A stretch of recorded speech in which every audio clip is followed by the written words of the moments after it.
白沙瓦不能待了，朋友们。今天酒店人员就告诉我们说，一定要赶紧离开白沙瓦，因为所有的酒店都不允许中国人入住了。然后我们问他为什么，他说又是因为昨天晚上突然发生一件事情，这里的一个督察被嘎了，所以说我们必须要离开这里。然后我们不信邪，然后就去找别的酒店，找3星的、4星的、5星的酒店，所有的都找了，就是不允许中国人入住。但是呢，他对于外国人，其他外国人，比如说欧洲或其他，他们都可以入住。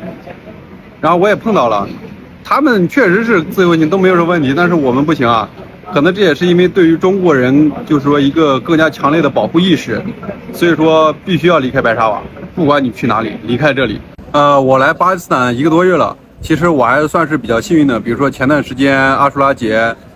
我去到拉合尔，也有人去到拉合尔，但是他们被困在酒店整整8天，门都出不去。这个没有办法，就是为了保护他们的安全，就不让出门，哪里都不让去。那么我还是比较幸运的，那几天我正好在。然后呢，我们没有受到什么行动限制，没有说什么过多的保护给到我们，我们还是比较庆幸的。那几天行动还是比较自由的，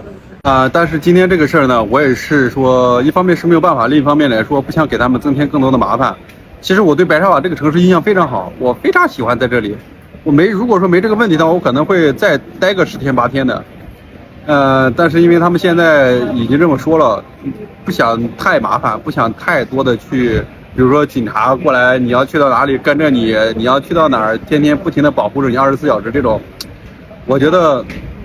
太劳民伤财了。我觉得这个事情并不好，所以说我就决定把这个阿富汗的计划提前。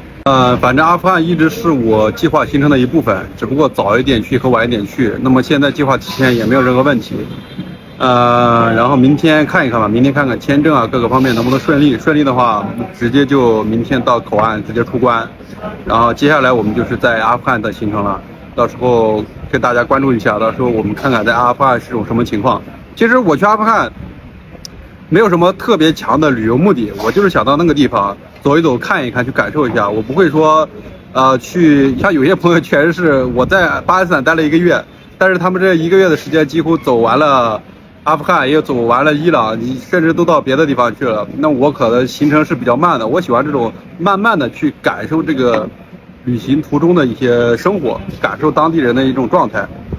是这样的。所以说我到了